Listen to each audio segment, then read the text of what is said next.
Welcome to Aram TNPSC academy. Myself Manoharan. இன்னைக்கு இந்த வீடியோவில் என்ன பார்க்க போகிறோம் அப்படின்னா, state education policy of 2025. Tamil Nadu அரசால் தேசிய கல்விக் கொள்கைக்கு மாற்றாக உருவாக்கப்பட்ட ஒரு கல்விக் கொள்கை தான் இந்த மாநில கல்விக் கொள்கை 2025. ஸோ இந்த கல்விக் கொள்கையை பொறுத்த வரைக்கும் யாருடைய தலைமையில் உருவாக்கப்பட்ட குழு கொடுத்தாங்க அப்படின்னா, ஜஸ்டிஸ் டி முருகேசன். இவர் யாருன்னு பார்த்தோம் அப்படின்னா, டெல்லியினுடைய உயர்நீதிமன்றத்தின் முன்னாள் தலைமை நீதிபதி. இந்த கமிட்டி யார்கிட்டலாம் கேட்டாங்க அப்படின்னா, யாரெல்லாம் கல்வியாளர்களாக இருக்காங்களோ, அதை தாண்டி மற்றபடி மாணவர்கள் அண்ட் பொது சமூகம், அதை தாண்டி பாடம் சார்ந்த அறிவார்ந்த நபர்கள், இவங்க எல்லாத்தையுமே கன்சல்ட் பண்ணி உருவாக்கப்பட்டதா இந்த மாநில கல்விக் கொள்கை 2025. ஸோ தேசிய கல்விக் கொள்கைக்கும் மாநில கல்விகளுக்கும் பெருசாக மாற்றம் பார்த்தோம் அப்படின்னா, நம்ம கல்விக் கொள்கை மாநிலம் சார்ந்த ஒரு திட்டமாகவும் கொள்கையாகவும் வகுக்கப்பட்டிருக்குங்கிறது தான் இதில் முக்கியமான விஷயம். ஓகேங்களா? ஸோ முதலாக பார்த்தோம் அப்படின்னா, முக்கியமான விஷயங்கள் ஈக்விட்டி அண்ட் இன்க்ளூசிவிட்டி, சமமான வாய்ப்பு மற்றும் அனைவரும் உள்ளடக்கிய ஒரு விஷயம். ஓகேங்களா? Ensuring access to quality education, தரமான கல்வியை எந்த ஒரு தடைகளும் இல்லாத, cost, gender, language, socio economic status, இந்த மாதிரி எந்த ஒரு தடைகளும் காரணங்களாக சொல்லாமல் அனைவருக்குமான கல்வி கொடுக்கப்பட வேண்டும்.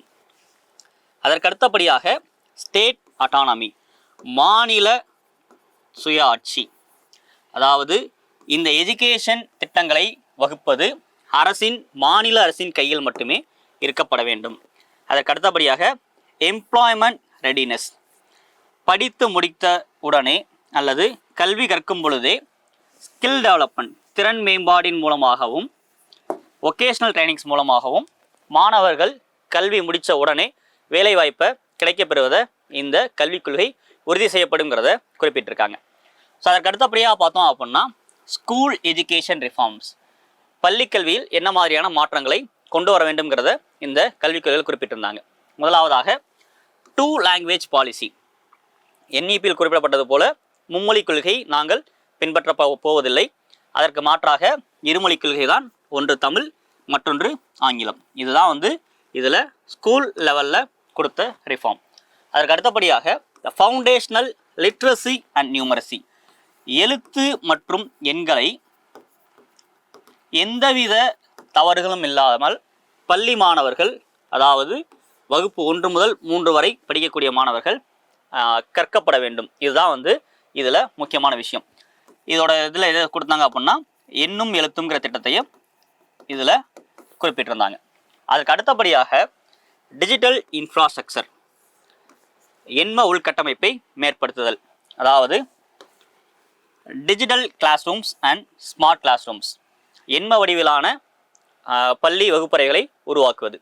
அதற்கு அடுத்தபடியாக சோஷியல் ஜஸ்டிஸ் மெஷர்ஸ், சமூக நீதி சார்ந்த விஷயங்களை எவ்வாறு நாம் கையாள்வது.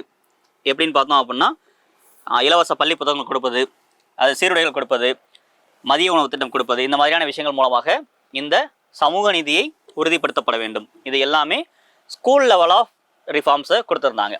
அதற்கு அடுத்தபடியாக ஹையர் எஜுகேஷன் ரிஃபார்ம்ஸ், அதோட ஃப்ரேம் ஒர்க் பார்த்தீங்க அப்படின்னா, autonomous curriculum design, state universities என்னதான் UGCக்கு கீழே இருந்தாலுமே கூட இவங்களுடைய கரிக்குலம் பாடத்திட்டத்தை யார் உருவாக்கணும் அப்படின்னா, மாநில பல்கலைக்கழகங்களை உருவாக்கி கொள்வதற்கான வழிமுறைகளை ஏற்படுத்தி கொடுக்கப்பட வேண்டும்.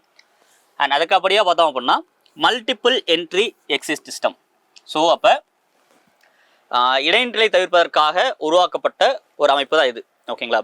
ஒரு மாணவர் 2ஆம் ஆண்டு படிச்சுட்டு இருக்கும்போதே தவிர்க்க முடியாத காரணத்தினால விட்டுட்டு போயிட்டார் அப்படின்னா, அதை டிஸ்கன்யூன் கணக்கு எடுத்துப்பாங்க. திருப்பி அந்த டிகிரியை ஃபஸ்ட்லேருந்து படிக்க வேண்டிய கட்டாயம் இருக்கும்.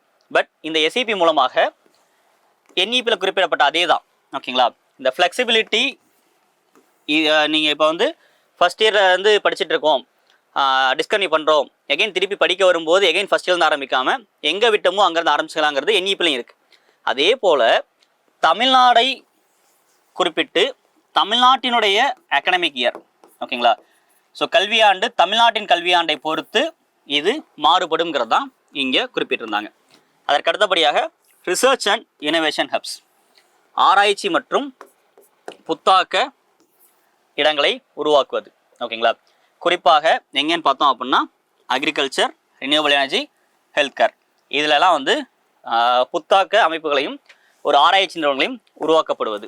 அதற்கு அடுத்தபடியாக opposition to common entrance test, +2 முடித்ததுக்கப்புறம் ஸ்டூடெண்ட் காமனான என்ட்ரன்ஸ் டெஸ்ட் எழுதணுங்கிறது NEPயில் குறிப்பிடப்பட்ட ஒரு வழிமுறை.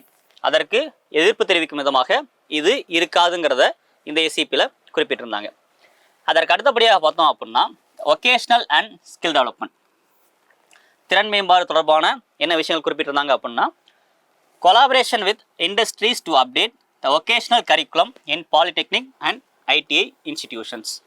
அதாவது தமிழ்நாட்டில் உள்ள ஒரு சிறந்த நிர்வாகங்களின் மூலமாக அரசின் கல்வி நிறுவனங்களும் அந்த தலைசிறந்த தொழில் நிறுவனங்களும் இணைந்து இந்த ஒகேஷ்னல் ட்ரைனிங்கை இம்ப்ரூவ் பண்ணி கொடுப்பாங்க.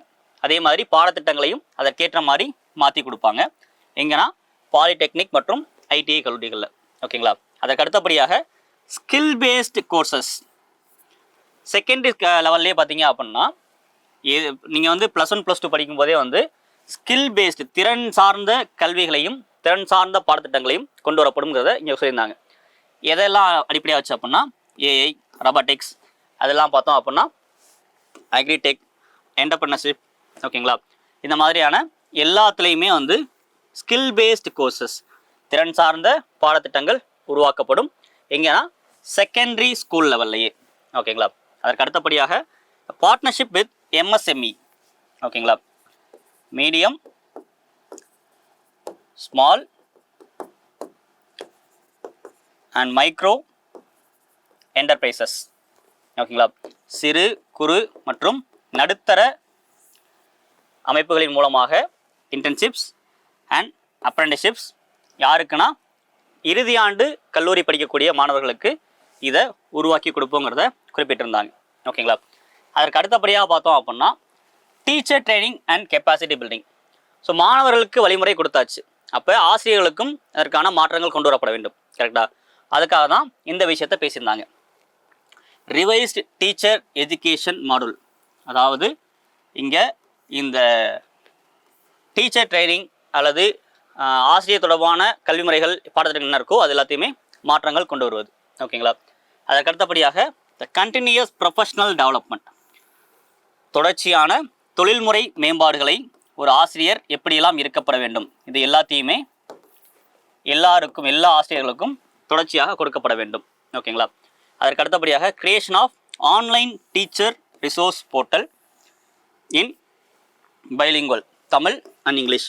அனைத்து ஆசிரியர்களும் இந்த ஆன்லைன் போர்ட்டலில் அக்சஸ் பண்ணுற மாதிரி பைலிங்குவலில் உருவாக்கப்படுங்கிறது தான் இதில் குறிப்பிட்டிருந்தாங்க. ஸோ இதை தாண்டி பார்த்தீங்க அப்படின்னா நம்மளோட நேஷ்னல் எஜுகேஷன் பாலிசியும் ஸ்டேட் எஜுகேஷன் பாலிசியும் பல விஷயங்களில் சிமிலராக இருந்தாலும் கூட சில விஷயங்களில் மாநிலம் சார்ந்த மாற்றங்கள் தேவைப்படுதுங்கிறதுக்கு தான் இந்த SEP ரிலீஸ் பண்ணியிருந்தாங்க. ஸோ இந்த மாநில கல்விக் கொள்கையின் மூலமாக அரசாங்கம் ஒவ்வொரு மாநிலத்தின் மீதான ஒரு தனித்துவமான அமைப்பை கொண்டு வர வேண்டும். இதுதான் வந்து மிக முக்கியமான நோக்கமாக வச்சுருந்தாங்க. ஸோ இத்துடன் இந்த வீடியோ முடிவடைகிறது. நன்றி, வணக்கம்.